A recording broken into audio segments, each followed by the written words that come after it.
ان تمام شر سے بھی ہمیں متنبع فرمایا جس سے ہم بچ کر کیا ہے دنیا اور آخرت میں کامیاب و کامران ہو سکتے ہیں اور جہنم سے بچ سکتے ہیں۔ محترم حضرات، آج خطیب صاحب نے جس موضوع پر خطبہ ارشاد فرمایا ہے وہ غزوہ تبوک کے کچھ احوال کچھ خطیب صاحب نے ذکر کیا ہے۔ خطیب صاحب نے اپنے اس مختصر سے خطبے میں سب سے پہلے دعوت الی اللہ کی اہمیت پر روشنی ڈالتے ہوئے اللہ تعالیٰ کا یہ قول بیان فرمایا، ادعو الی سبیل ربک بالحکمت والموعظۃ، تم اپنے پروردگار کی طرف لوگوں کو بلائی بالحکمت، حکمت کے ساتھ اور بہترین نصیحت کے ساتھ۔ محترم حضرات، اللہ تبارک تعالیٰ نے رسول اللہ صلی اللہ علیہ وسلم کو جہاں رحمت للعالمین اور بشیر و نذیر بنا کر بھیجا، وہیں پر اللہ تبارک تعالیٰ نے آپ کا اصل مقصد کیا تھا؟ وہ تھا کہ اللہ تعالیٰ نے آپ کو داعی بنا کر بھیجا تھا، مبلغ بنا کر بھیجا تھا۔ جیسا کہ اللہ تعالیٰ بھی ایک جگہ فرماتے ہیں، یا ایھا الرسول بلغ ما انزل الیک، اللہ کے رسول آپ پہنچا دیجئے ما انزل الیک من ربک، جو آپ کی طرف نازل کیا گیا ہے آپ کے رب کی جانب سے۔ وَإِن لَّمْ تَفْعَلْ فَمَا بَلَّغْتَ رِسَالَتَهُ، اگر آپ اس میں کوتاہی کریں گے، اس میں کمی کریں گے تو گویا کہ آپ نے اپنے مشن کو اور اپنے جاب کو مکمل نہیں فرمایا۔ وَإِن لَّمْ تَفْعَلْ فَمَا بَلَّغْتَ رِسَالَتَهُ، تو رسول اللہ صلی اللہ علیہ وسلم نے اللہ تعالیٰ نے جو بھی وحی کی تھی من و عن، بغیر کسی کمی بیشی کے رسول اللہ صلی اللہ علیہ وسلم نے دنیا تک کو بتلا دیا۔ اور ہم اس بات کی گواہی دیتے ہیں کہ رسول اللہ صلی اللہ علیہ وسلم نے کہ تمام باتوں کو پہنچا، بلغ الرسول رسول اللہ صلی اللہ علیہ وسلم بلغت الرسالۃ، نحن نشهد بأنك یا رسول اللہ بلغت الرسالۃ وأديت الامانۃ ونصحت الامة وجاهدت في الله حق جهاده حتى اتاك الله یقین، کہ رسول اللہ صلی اللہ علیہ وسلم نے تبلیغ کا پورا مکمل حق ادا فرمایا، اور جو امانت اللہ تبارک تعالیٰ نے آپ کو سپرد کی تھی وہ تمام کی تمام اللہ تبارک تعالیٰ نے رسول اللہ صلی اللہ علیہ وسلم نے لوگوں تک پہنچا دی تھی، اور یہ کام رسول اللہ صلی اللہ علیہ وسلم نے اپنے آخری وقت تک یہ کام کو انجام دیتے رہے۔ اور رسول اللہ صلی اللہ علیہ وسلم نے اس کے بعد صحابہ کرام نے یہ دعوت کا کام کو پوری طرح سے امانت داری کے ساتھ پورے اچھی طرح سے، جیسا کہ رسول اللہ صلی اللہ علیہ وسلم نے صحابہ کی تربیت کی تھی، اس کو تمام صحابہ کرام نے بھی اس کام کو دوسروں تک پہنچا دیا۔ تو آج ہم کو بغیر کسی تکلیف کے، بغیر کسی پریشانی کے آج ہم کو دین کیا ہے ہمارے گھر بیٹھے ہم کو مل گیا ہے۔ صحابہ کرام رسول اللہ صلی اللہ علیہ وسلم اور صحابہ کرام نے اس دین کو پہنچانے کے سلسلے میں کتنی قربانیاں دی ہیں، کتنی پریشانیاں اٹھائیں جس کا ہم اندازہ نہیں کر سکتے۔ رسول اللہ اگر ہم سیرت کا مطالعہ کریں اور صحابہ کرام کی سیرت، تو اس کے لیے دین کو پہنچانے کے لیے کتنی تکلیفیں اٹھائیں۔ ہم اگر مکے کی زندگی صرف مکے کی زندگی نہیں ہے بلکہ مکہ اور مدینہ کی ساری کی زندگی رسول اللہ صلی اللہ علیہ وسلم کی اسی جد و جہد میں اور تکلیف میں گزاری۔ مکے کے 13 سال رسول اللہ صلی اللہ علیہ وسلم نے وہاں دعوت و تبلیغ کا کام کرتے رہے، تو وہاں پر آپ کے لیے کیا ہے جینا دو بھر کر دیا تھا۔ جب رسول اللہ صلی اللہ علیہ وسلم نے توحید کا اعلان کیا تو آپ کے لیے وہاں مکہ والوں نے آپ کے لیے زندگی کیا دو بھر کر دی تھی۔ وہاں گویا جب اگر کوئی آدمی اسلام قبول کرنے کا اعلان کرتا تو اس بات کا اعلان کرتا کہ گویا کہ آؤ مجھ پر حملہ کرو، یعنی اس طرح سے لوگ اس کے اوپر ٹوٹ پڑتے، اس کے اوپر قتل کرنے کے لیے اور اس کو ستانے کے لیے کوئی کسر باقی نہیں۔ اور یہ صرف اور صرف غریب صحابہ کے اوپر نہیں ہوتا تھا، یعنی صرف چند صحابہ پر جو غریب تھے ان کے ساتھ ایسا معاملہ ہو ایسا نہیں، جیسے بلال رضی اللہ تعالیٰ، صہیب رضی اللہ تعالیٰ ان کے اوپر ایسا ظلم ہوا ہوتا تھا، ایسا نہیں، بلکہ تمام صحابہ پر اس طرح کا معاملہ کو ستایا جاتا تھا، حتیٰ کہ رسول اللہ صلی اللہ علیہ وسلم کو بھی کیا ہے بہت زیادہ ستایا جاتا تھا۔ جیسا کہ رسول اللہ صلی اللہ علیہ وسلم کو راستے میں کانٹے بھی چڑھائے جاتے تھے، آپ کے اوپر نماز کی حالت میں اونٹ کی اوجڑی لا کے ڈال دی جاتی تھی، اور کفار آپ کے نماز پڑھ رہے ہوتے ہیں اور آپ کے گلے میں یعنی کپڑا باندھ کے کھینچنے کی کوشش کرتے، یعنی اور مختلف الزامات، کبھی کاہن کہتے، کبھی جادوگر کہتے، کبھی جھوٹا کہتے، غرض یعنی رسول اللہ صلی اللہ علیہ وسلم کو بھی کیا ہے ان لوگوں کی ایذا رسانی سے کیا ہے محفوظ نہیں رہے۔ تو اس طرح سے لیکن رسول اللہ صلی اللہ علیہ وسلم نے اپنے اس مشن کو پورا کرنے کے سلسلے میں کوئی کسر نہیں چھوڑی اس کو اللہ تعالیٰ نے جو آپ کو مشن دیا تھا اور جو دعوت و تبلیغ کا کام اللہ تعالیٰ نے آپ کے سپرد کیا تھا اس کو پورا کا پورا رسول اللہ صلی اللہ علیہ وسلم نے ہم تک پہنچا دیا. اور آج ہم کیا ہے الحمدللہ بغیر کسی آزمائش کے یہ ہم کو دین ہم کو مل گیا ہے. ہاں ہم کو گھر بیٹھے مل گیا ہے, لیکن اس کے باوجود ہم کو کیا ہے اس پر عمل کرنے کے لیے ہمارے لیے کیا ہے بہت ہی مشکل ہوتی ہے, اور ہم اس پر عمل کریں. صحابہ کرام کی زندگی دیکھیے کس طرح سے ان کے ساتھ معاملہ کیا جاتا ہے. تو اگر رسول اللہ صلی اللہ علیہ وسلم نے 13 سالہ زندگی, تو وہاں پر تو رسول اللہ صلی اللہ علیہ وسلم نے کیا ہے صرف دعوت کا کام کرتے رہے اور دفاع کرتے رہے, اور کسی پر حملہ نہیں کرنے کا حکم دیا گیا تھا, اور نہ ہی کسی کو کیا ہے اپنی ذات کا کتنا بھی ظلم ہوتا تھا ظلم سہنے کا حکم دیا گیا تھا, لیکن اور صبر کے ساتھ زندگی گزارنے کا حکم دیا گیا تھا. وہاں پورا 13 سالہ زندگی میں رسول اللہ صلی اللہ علیہ وسلم اور صحابہ کرام نے کبھی بھی اپنا دفاع نہیں کیا. لیکن جب اس کے بعد مدینہ تشریف لے گئے رسول اللہ صلی اللہ علیہ وسلم, مکہ سے ہجرت کر کے مدینہ سے, تو وہاں پر کیا اللہ تبارک تعالیٰ نے آپ کو جہاد کرنے کا حکم دیا, جنگ کرنے کا حکم دیا. تو رسول اللہ صلی اللہ علیہ وسلم کی زندگی یہاں 13 سالہ زندگی تو بہت ہی سخت اور مشکل ترین زندگی گزری, لیکن کیا ہم سمجھتے ہیں کہ مدینے کی زندگی بہت رسول اللہ صلی اللہ علیہ وسلم وہاں پر آرام سے زندگی گزارے؟ نہیں, وہاں پر کی بھی ہم سیرت کا مطالعہ کرتے ہیں تو کوئی سال ایسا نہیں گزرا جہاں پہ جس میں جنگ نہیں ہو, بلکہ سال تو دور کی بات ہے, ہر 2-4 مہینے کے بعد جنگیں ہوا کرتی تھی. کبھی یہ جنگ پہ جا رہے ہیں, کبھی وہ جنگ پہ جا رہے ہیں, کبھی رسول اللہ صلی اللہ علیہ وسلم صحابہ کو کچھ بھیج دے رہے ہیں, کبھی رسول اللہ صلی اللہ علیہ وسلم بنفس نفسی اس میں شریک ہو رہے ہیں. تو اس طرح سے پوری زندگی رسول اللہ صلی اللہ علیہ وسلم کی محنت مشقت اور اللہ تعالیٰ کے پیغام کو لوگوں تک پہنچانے کے سلسلے میں گزری. اس لیے اللہ تبارک تعالیٰ کیا فرماتے ہیں, ادعوا الی اللہ کے رسول, آپ اپنے پروردگار کی طرف لوگوں کو بلائیے بالحکمت والموعظۃ,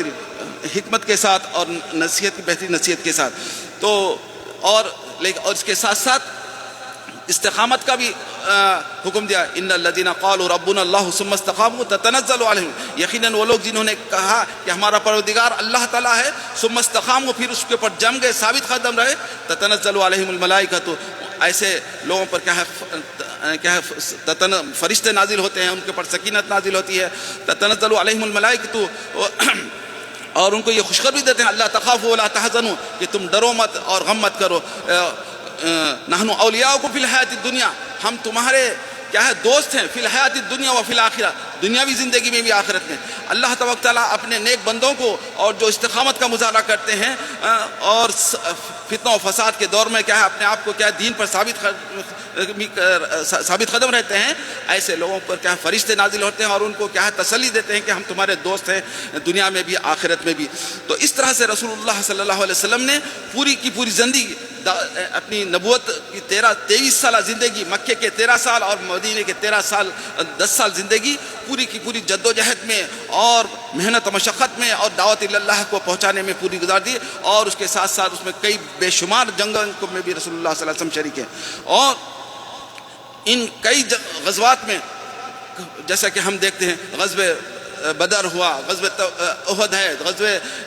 حنین ہے, اور بے شمار جنگیں, غزوہ خیبر ہے, بے شمار جنگیں ہوئے, غزوہ خندق ہے. اس میں کیسی مصیبتیں رسول اللہ صلی اللہ علیہ وسلم جھیلے, پریشان ہوئے, اور صحابہ نے جامع شہادت نوش فرمائی. یہ تمام قربان ہیں. پھر اسی طرح یہ کس لیے کیے, تاکہ یہ دین کو کیا ہے لوگوں تک پہنچائے,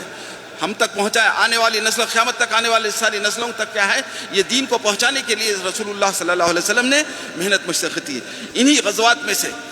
یہ جو رسول اللہ صلی اللہ علیہ وسلم نے غزوات لڑے تھے, ان میں سے بے شمار جو غزوات ہیں اس میں سے یہ آخری غزووں میں سے شمار ہوتا ہے غزوہ تبوک. غزوہ تبوک یہ آخری غزوات میں شمار ہوتا ہے جس پہ رسول اللہ صلی اللہ علیہ وسلم بھی بس بنفس نفیس اس میں شریک ہوئے تھے. اور یہ رجب کا مہینہ تھا, اور سن 9 ہجری میں رسول اللہ صلی اللہ علیہ وسلم نے اس میں نکلے. اور اس کو غزوہ تبوک کو غزوہ اسرا بھی کہا جاتا ہے. اسرا یعنی تنگی کا غزوہ, یعنی بہت ہی تنگ دستی کا زمانہ تھا اس وقت, اور کوئی بھی اس جنگ میں نکلنے کے لیے تیار نہیں تھے, اس جنگ میں جانے کے لیے تیار نہیں تھے. کیوں؟ اس وجہ سے ایک تو کیا ہے انتہائی سخت گرمی کا زمانہ تھا, بہت سخت گرمی تھی اس وقت. جس وقت نکلنے کا حکم دیا گیا تھا اس وقت کوئی تیار نہیں تھے. ایک تو گرمی کا زمانہ تھا, دوسری چیز اسباب مہیا نہیں تھے. لوگوں کے پاس سواریاں نہیں تھی، لوگوں کے پاس اسلحہ نہیں تھا، اور پھر تیسری چیز کیا ہے، ان کے پھل پکنے والے تھے، پھل پکنے والے تھے، پھل پکنے، اب یہ فصل تیار ہوگی تو اس کا دار و مدار پوری ان کی معیشت کا، روزی کا دار و مدار پورے سال بھر کے کا اس کے اوپر دار و مدار رہتا. یہ تمام چیزوں کو چھوڑ کے پھر کافی دور پہ موجود تھا، یہ یعنی قریب بھی نہیں تھی. اور ایک وجہ یہ بھی تھی کہ سامنے والا دشمن کوئی معمولی نہیں تھا، یہ روم سے لڑنے کے لیے جا رہے تھے، اہل روم سے لڑنے کے لیے جا رہے تھے، جن کی کیا ہے، جو اپنے وقت کے کیا ہے سپر پاور کہلاتے تھے، ہاں، ان سے لڑنے کے لیے. تو ایسے کئی اسباب تھے، یعنی گرمیاں تھی اور اسباب وسائل نہیں تھے اور دور تھا اور دشمن خفی تھا. ان تمام کے باوجود بھی رسول اللہ صلی اللہ علیہ وسلم نے اعلان فرمایا کہ یہ اس میں نکلنے کا رسول اللہ صلی اللہ علیہ وسلم نے حکم دیا. پھر اور اس سلسلے میں بے شمار آیتیں نازل ہوئی. تو چنانچہ ایک جگہ اللہ تعالیٰ فرماتے ہیں، یا ایھا الذین آمنوا ما لکم اذا قیل لکم انفروا فی سبیل اللہ، اے ایمان والو تم کو کیا ہو گیا ہے، اذا قیل لکم جب تم کو کہا جاتا ہے انفروا فی سبیل اللہ کی راہ میں نکلو، دوڑو نکلو، اثاقلتم الی الارض، کیا تم زمین کی طرف کیا چپک کے رہ گئے ہو، تمہارے لیے زمین کے لیے سے نکلنا اور تمہارے لیے بوجھل ہو گیا. ارضیتم بالحیات الدنیا، کیا تم دنیاوی زندگی کو کیا ہے پسند کرتے ہو، من الآخرہ آخرت کے بدلے، فما متاع الحیات الدنیا، یہ دنیاوی زندگی تو کیا ہے بالکل تھوڑا سا سامان ہے، فی الآخر آخرت کے مقابلے میں الا خلیل، بہت تھوڑا سا ایک چھوٹا سا سامان ہے، مختصر سا سامان ہے. اس کو حاصل کرنے کے لیے دنیا اس کی خلیل مدت کے لیے، اور اس میں آخرت کے مقابلے میں اس کی کوئی حیثیت نہیں. ایک متاع ہے، چھوٹا سا سامان جس طرح سے رہتا ہے، اس واسطے اس لیے کیا رسول اللہ صلی اللہ علیہ وسلم نے دنیا کی کیا مثال دی، مچھر کے پر کے برابر بھی نہیں. مچھر کی پوری دنیا کی کسی کو بھی مل جاتی ہے، یعنی دنیا میں، یعنی مشرق سے لے کر مغرب، شمال سے لے کر جنوب میں کتنی دنیا میں دولت ہے لوگوں کے پاس، وہ ساری کی ساری دولت اگر کسی ایک شخص کو مل جائے، سمجھے پوری دنیا کی دولت اگر کسی ایک شخص، تو بھی کیا ہے گویا اس کو کیا ہے مچھر کے برابر، پر کے برابر ہے اس کی حقیقت ہے، پوری دنیا کی حقیقت. یعنی لوگ کروڑ پتی بن جائے تو وہ تو کچھ بھی نہیں ہے، پوری دنیا بھی کسی ایک شخص کو مل جائے تو وہ ساری کی ساری کیا اللہ تعالیٰ کے نزدیک مچھر کے پر کے برابر ہے، دنیا کی کوئی حقیقت نہیں ہے. تو اللہ تبارک تعالیٰ فرماتے ہیں، کیا تم یہ کیا ہے دنیا کو سے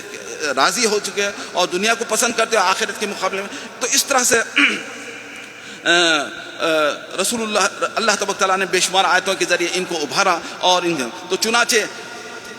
تمام صحابہ کرام جمع ہونے لگ گئے، ہر طرح سے مختلف قبیلوں سے کیا لوگ جمع ہونے لگے، قبیل غفار، قبیل اسلم، جوہینہ، اشجع، بنو کعب، تمام صحابہ مختلف قبائل سے لوگ جمع ہونے لگے. اور جیسا کہ اور یہ پہلی وہ جنگ ہے جس میں 30,000 کا لشکر جمع ہوا تھا، یعنی اس سے پہلے کبھی بھی مسلمانوں کا اتنا بڑا لشکر کبھی بھی جمع نہیں ہوا تھا. جس کے بعد رسول اللہ صلی اللہ علیہ وسلم نے لوگوں کو کیا ہے صدقہ و خیرات کرنے اور اس میں پیسہ جمع کرنے کا حکم دیا تھا. تو صحابہ یعنی جس کو جتنی طاقت ہوتی اس میں تمام صحابہ کرام، عثمان رضی اللہ تعالیٰ بہت بڑے یعنی اس وقت مالدار صحابوں میں شمار ہوتے تھے، تو انہوں نے بے شمار اپنی جتنی دولت تھی انہوں نے لا کے دیا. اس کے ساتھ ساتھ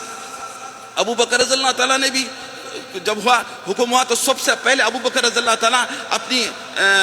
دولت کو لا کے رسول اللہ صلی اللہ علیہ وسلم کے قدموں میں رکھ دی. تو رسول اللہ صلی اللہ علیہ وسلم نے ان سے پوچھا، اے ابو بکر تم کیا لا؟ تو پورے گھر کو جتنا سامان تھا سارے چیزیں لا کے رکھ دیا انہوں نے، انہیں کوئی چیز نہیں چھوڑے. اور یہی وہ موقع تھا،